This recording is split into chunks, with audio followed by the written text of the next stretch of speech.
भारत उदांस्रिनि सोमावसारनायाव गावखौनो बलिदान होनाय बीर जुजारु बीर बिरसा मुंडानि दिनै 144 बार्थ एनिभार्सारि आरो बेनि गेजेरजों जोङो उदालगुरि जिल्ला एबसुआ दिनै एबसु आसा आरो सानथालि स्टुडेन्ट इउनियन जयै बेयाव हाबाफारि लादों आरो बेयाव बे हाबाफारिनि गेजेरजों मोनसे जोङो मेसेज होनो नागिरदों जे बर' आदिबासि सावताल जि हारियानो जाया मानो जों खौसेयै हारि धोरोम आरो राव बासियालासेनो बे बीर माने जोहोलावखौ दिनै श्रद्धा होनाय सन्मान होनाय आरो बिथांखौ मान होनाय बिथांनि जि मावलांनाय बिथांनि जि निति आदर्श बिथाङा लामा दिन्थिलांनाय बेखौ लानानै दिनै बयबो खौसेयै बेयाव ज' जानानै बेखौ सन्मान होनो हादों आरो बिनि मोनसे गिदिरथार मोनसे मेसेज होननानै सानो बेजों लोगोसे दिनैनि समाव बिथाङा जि लामाजों खामानि मावनानै गालांबाय बिथाङा एलकहलनि सायाव खामानि मावदोंमोन बिथाङा फरेस्ट राइट एक्टनि सायाव खामानि मावदोंमोन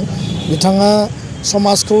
माने सुस्रांनाय समाज फोसाबनाय हारि फोसाबनाय भारतबासिनि गेजेराव बा ट्राइबेलफोरनि गेजेराव बिखेखकै जि माने गाज्रि आखुफोर दङ जि गाज्रि माने समाजारि थासारिफोर दङ समाजारि जिफोर नेमखान्थिफोर दङ बेखौ गुस्लाय होनानै मोनसे जौगानाय थासारियाव लाबोनायनि थाखाय बिथाङा खामानि मावदोंमोन आरो 25 बोसोर बैसोआवनो बिथाङा ब्रिटिशनि बे जि अपसासन बे अपसासनाव रान्चि जेलाव थैनो गोनां जादोंमोन आरो जोबोद खम समनि गेजेरावनो बिथाङा जेफोर खामानिखौ मावनानै गालांबाय बियो भारतबासिनि थाखाय ट्राइबेलफोरनि थाखाय आरो इयुन जोलैनि थाखाय बेसेबांबा मोनसे गिदिर माने लामा होननानै आदर्श होननानै जोङो लानांगोन आरो साननांगोन आरो बे आदर्शखौनो लानानै बे लामाखौनो लानानै दिनै ट्राइबेलफोरा बा भारतबासिफोरा बिथांनि मावनानै गालांनाय बिथांनि त्याग आरो बिथांनि जिखिनि बिहोमा बेखौ गोसोखांनांगोन आरो गोसोखांनायनि गेजेरजों बिथांनि जिखिनि माने बिहोमा बेखौ जोङो अराय जोङो जाहाथे फालिलांनो हायो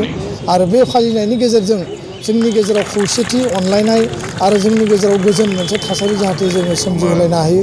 खुनु हारिनि गेजेराव गोरोन्थि सानलायनाय भुल बुजाबुजि जाहाथे जोङो सृष्टि जाया जोंनियाव गावबा गाव दाबि थानो हागौ अधिकारनि थाखाय संग्राम सोलिनो हागौ नाथाय जोङो बयबो सासे सुबुं ओरैबायदि व्यक्ति जेरैबायदि महात्मा गान्धीखौ जों सिबियो बेबायदिनो बीर बिरसा मुंडाखौबो जोङो जथायैनो खौसेयैनो गुबुन गुबुन हारिनि जोङो ज' लोगो नांनानै आफादफोरा फालिनो हानाय मोनसे बे हाबाफारि होननानै जों सानो दा बेखायनो दुलाराय बर' फरायसा आफाद आसा आरो सानथालि स्टुडेन्ट इउनियना बे हाबाफारिखौ दिनै बेयाव लादों আজিৰে অৰ্গেনাইজ কৰা প্ৰগ্ৰামৰ পৰা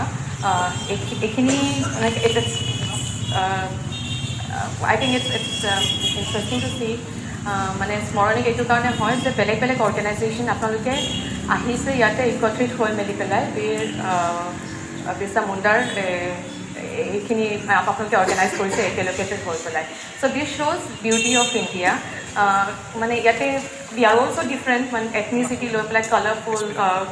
লেংগুৱেজত আমি ডিফাৰেণ্ট হয় কালচাৰত আমি ডিফাৰেণ্ট হয় ইয়েট দিছ শ্ব'জ date in spite of all the division, diversity, this is the beauty of India, of course. Diversity, but they are united. Is what is so beautiful to see. Birsa Munda, তেখেতৰ এই জন্ম দিৱস আমি ইয়াত উদযাপন কৰিব আহিছোঁ অল বড়ো ছাত্ৰ সন্থা অল আদিবাসী ষ্টুডেণ্টছ এছ'চিয়েশ্যন অল সান্থালী ষ্টুডেণ্টছ ইউনিয়নৰ প্ৰজনত পোনপ্ৰথমতে মই ধন্যবাদ দিছোঁ এই সংগঠনৰ সকলো বিষয়ববীয়ালৈ তেওঁলোকে এটা খুব সুন্দৰ এটা কাৰ্যসূচী লৈছে মই নাজানো আগত এনেকুৱা কাৰ্যসূচী হৈছে নে নাই কিন্তু এজন বীৰ শ্বহীদৰ এনেকুৱা জন্মই হওক বা মৃত্যুৱেই হওক তিথিতে এনেকুৱা বিভিন্ন দল সংগঠনে একেলগে একেটা মঞ্চত লগ পাই গোট খাই এনেকুৱা এটা অনুষ্ঠান কৰা মই নাজানো আগত হৈছে নে নাই যদি হৈছে ভাল হৈছে আৰু যদি হোৱা নাই তেতিয়াহ'লে মই এই সংগঠনক মই মোৰ অন্তৰৰ পৰা ধন্যবাদ দিছোঁ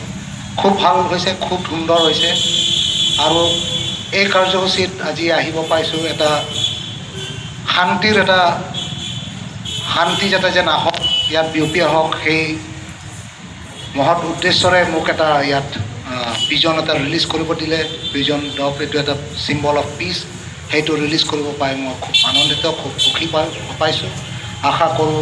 আমাৰ ইয়াত শান্তি সদায় থাকিব